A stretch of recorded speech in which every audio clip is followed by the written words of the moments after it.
लोग कयास लगा रहे हैं कि प्रहलाद गुंजल भी देवली से चुनाव लड़ सकते हैं। आप टिकट मांग रहे हैं? क्या पार्टी ने आपसे संपर्क किया? बहुत कमाल है भाई, कोई चमत्कार हुआ है क्या?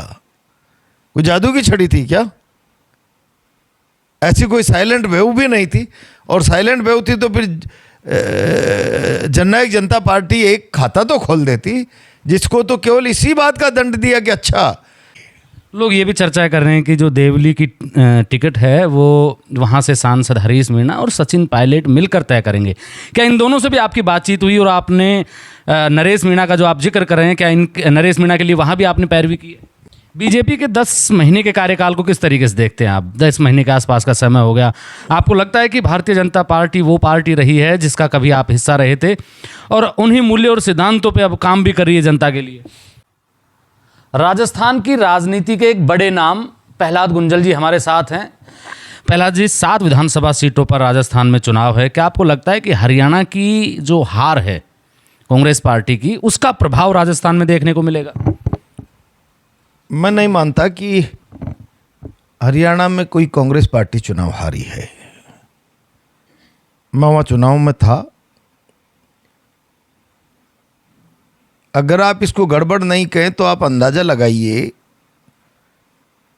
जेजेपी को केवल इस बात का दंड हरियाणा ने दिया कि आपने 5 साल तक भारतीय जनता पार्टी को बैसाखी लगा के यहाँ जिंदा रखा है। आप अपराधी हैं हरियाणा की जनमानस के। केवल भारतीय जनता पार्टी को सहयोग करके सरकार बनाने का इतना बड़ा दंड जेजेपी को दिया कि उसका मुखिया 7वें नंबर पे जमानत जब्त।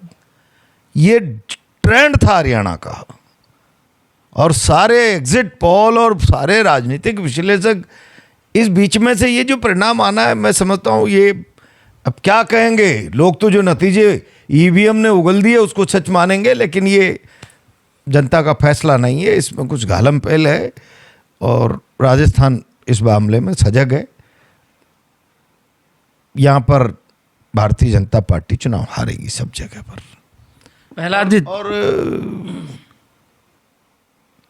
क्या बीजेपी का एजेंडा है? कौन से राष्ट्रवाद की बात करती है? हरियाणा में जातियों में विद्वेष पैदा करके कि आप एंटी जाट माहौल बना दो, ये कर दो, वो कर दो, यही आपका राष्ट्रवाद है?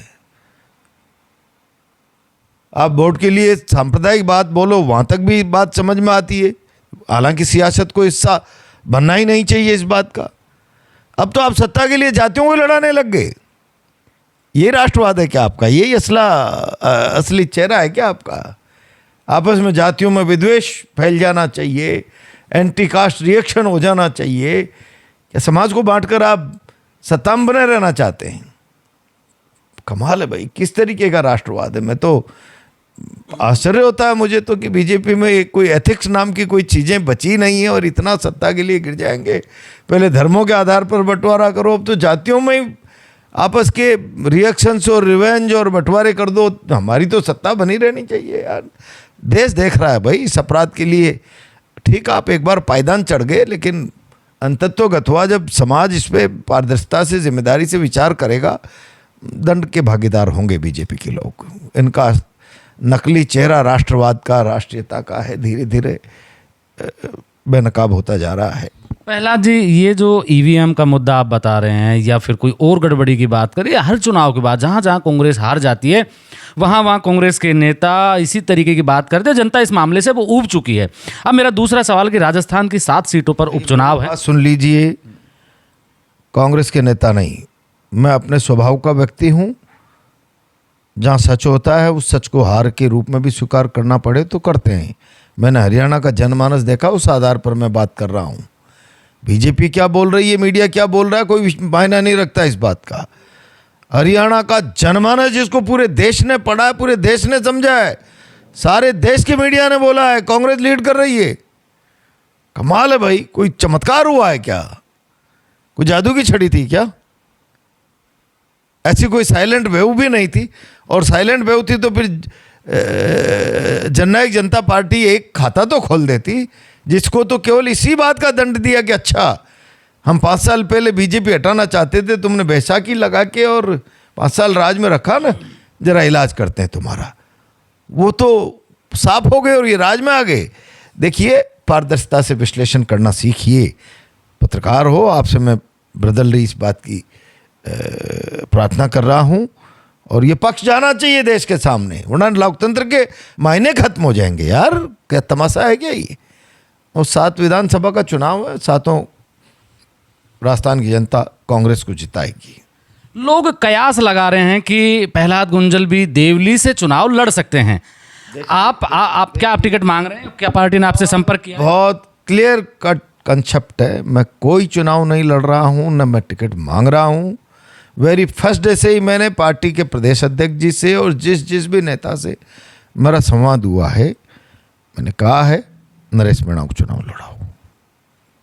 मैं राम कहकर रहीम कहने वाली प्रवृत्ति का व्यक्ति नहीं हूँ।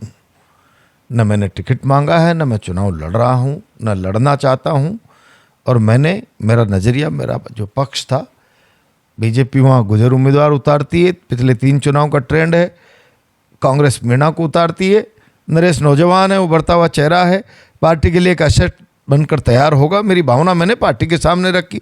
निर्णय पार्टी को करना है, पार्टी लीडरशिप को करना है। मैं कांग्रेस के लिए नया व्यक्ति हूँ, पर मैंने मेरा पक्ष, मेरी बात मजबूती से कांग्रेस की लीडरशिप के सामने रखी है।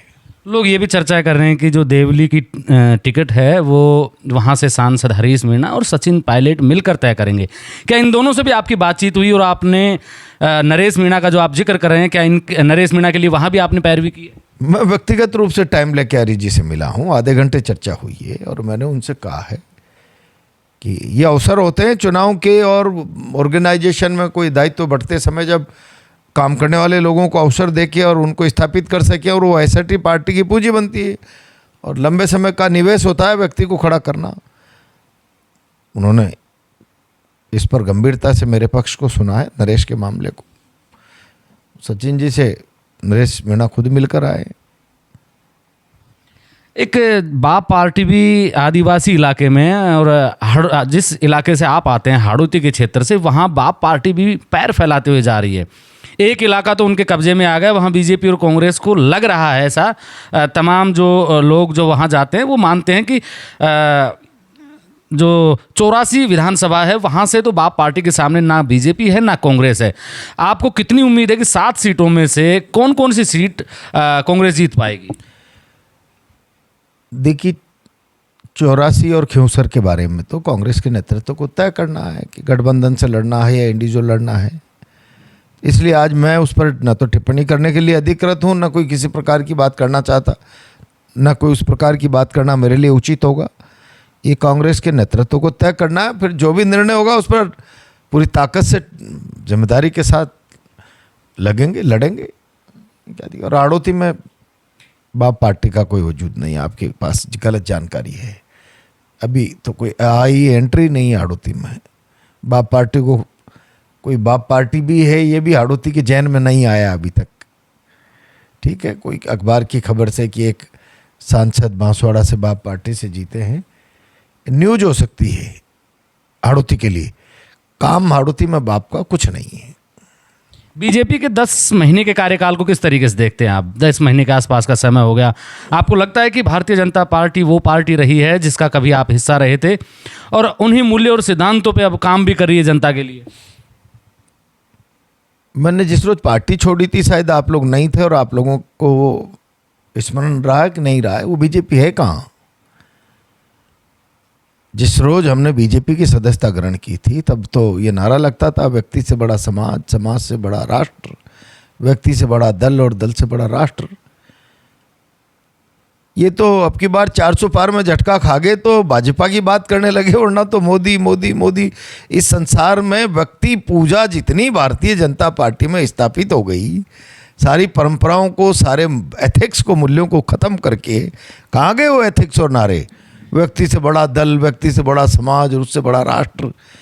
या तो व्यक्ति खुद ही इतने इल्म में आ गए उस प्रचार प्रसार से कि मैं नॉन बायोलॉजिकल हूँ, भगवान का अवतार हूँ।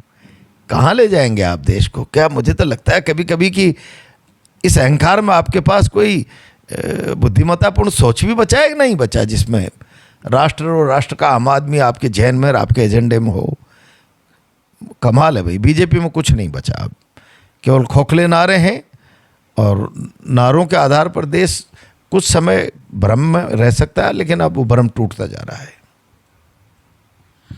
ये राजस्थान की सियासत के बड़े चेहरे हैं, प्रहलाद गुंजल जी हैं हमारे साथ हैं। आप देख रहे हैं ब्लैक एंड व्हाइट सच। मैं महेंद्र यादव। जय हिंद, जय भारत।